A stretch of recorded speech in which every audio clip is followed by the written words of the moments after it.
something I hear often from my nutrition clients and naturopathy patients are the words good and bad. I have been doing really good. I was so bad this week. I've been eating mostly good food. I ate a lot of bad food. I made a lot of bad choices this week.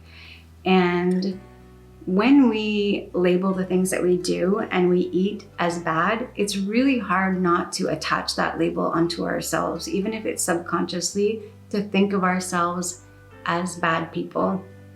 And when we do that, it's really easy to self-sabotage and derail from making the choices that we want to be making. It's really easy to feel like, well, I'm bad and I failed and there's no point.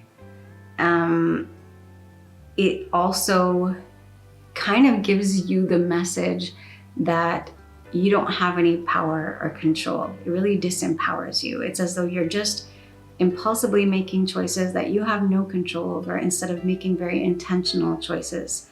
So the thing is, if you could try, and I challenge you to do this, the next time you go to eat something that maybe habitually in the past you have told yourself is bad, if you could look at that food, if you could look at the ingredients, if you could look at the label and see, is it full of refined sugars and flours and saturated fats, high fructose corn syrup, chemicals, preservatives, artificial color, artificial flavors and sweeteners, maybe ingredients that you've never heard of and you don't even understand what they are, maybe ingredients that you can't even pronounce.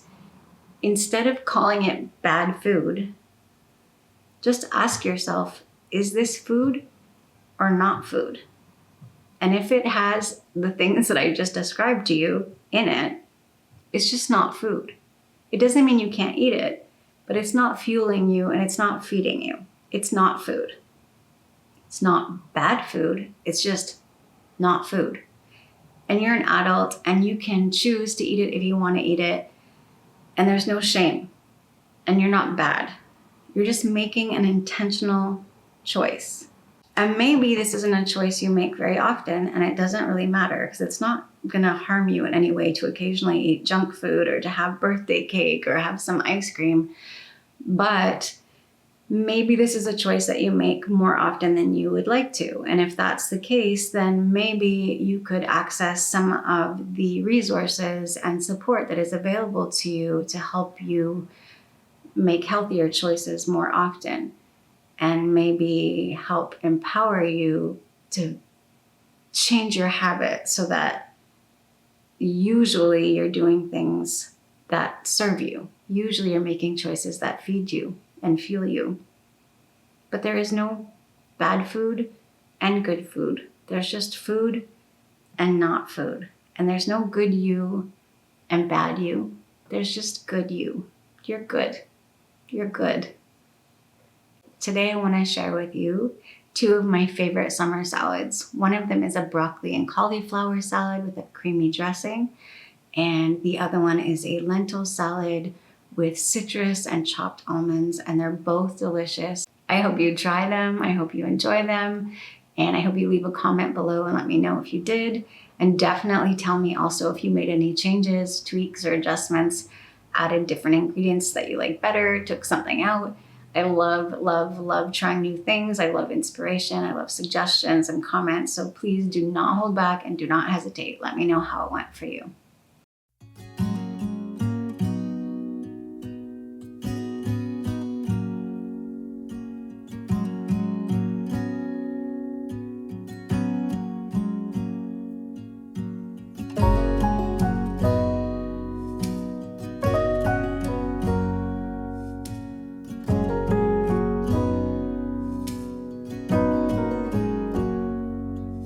If I wrote you a song, if I got every word perfectly weighted on a thin piece of paper, would it make any difference?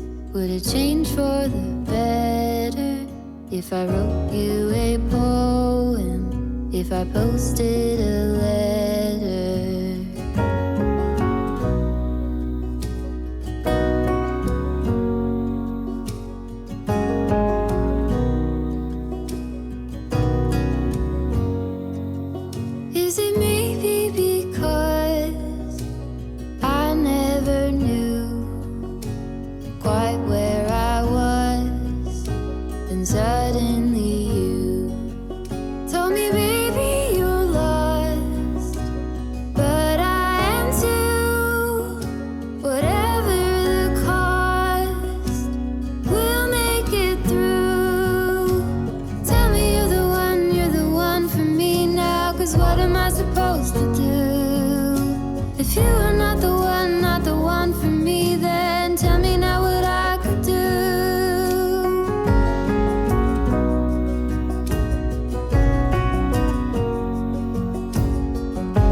if I got every word perfectly weighted on a thin piece of paper.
Some friends made me a version of this salad many years ago, like 30 years ago.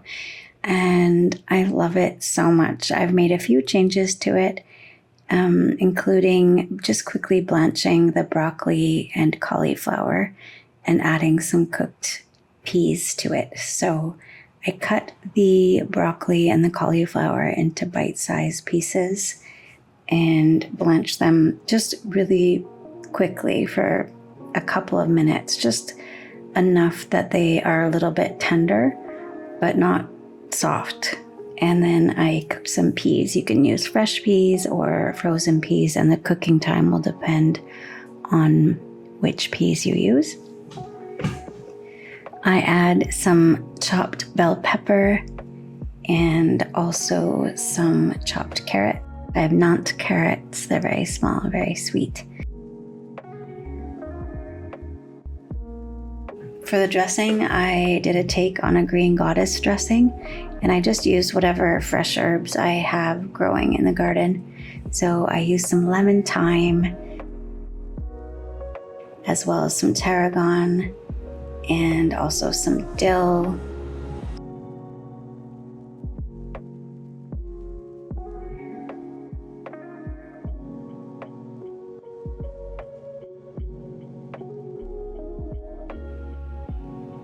I used chives as well, and I added a couple of kinds of parsley. I used some curly parsley and some flat leaf parsley. I actually added cilantro as well. I know not everybody likes it, but I love it. And I added some basil, and any of you who've been watching the last few videos know about my my battle with the snails and the cabbage moths who are eating all of my basil. But I actually also added a bit of mint just for some added freshness. And the fun thing about green goddess dressing is that depending on when you're making it and what you're serving it with, you can use different flavor profiles. So if it's in the autumn and it's on roasted vegetable salad, maybe you want to add more rosemary and sage and those kinds of earthy, woody herbs. But for this salad, I was trying to keep it really light and fresh and summery. The only ingredients in this dressing, it's so easy. I used a white wine vinegar. You could use red or apple cider or whatever you like.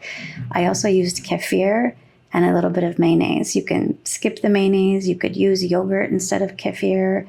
You could only have mayonnaise. I also added some olive oil.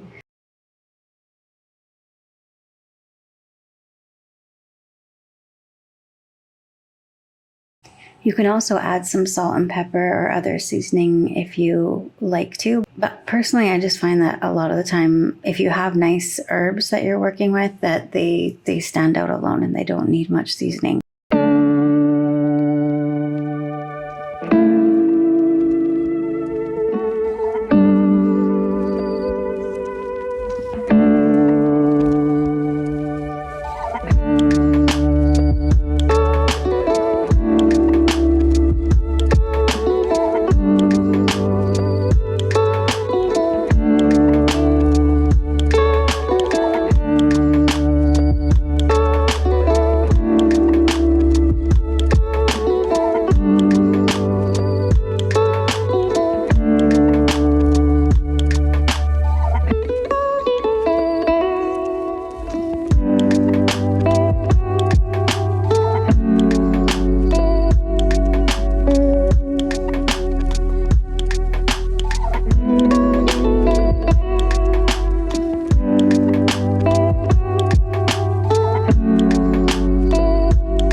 Thank you so much for taking the time to watch this video. I really hope you enjoyed it. And if you did, I hope you will like it and subscribe to the channel and enable the notifications so that you know when new videos come out. If you are a Patreon subscriber, I can't even thank you enough for believing in the work that I'm doing, for being a part of it, and for helping to make this channel possible. And if you follow me on Instagram or Facebook or at the sweetvegan.net blog, or are a listener of the Sweet Vegan Spills the Tea podcast, I thank you so much for being a part of this community and making it what it is. I welcome you and I thank you. And if you would like to work one-on-one with me for naturopathy or nutrition, there is a booking link in the description below. I will be back next week. I look forward to seeing you all. And in the meantime, take really, really good care of yourselves.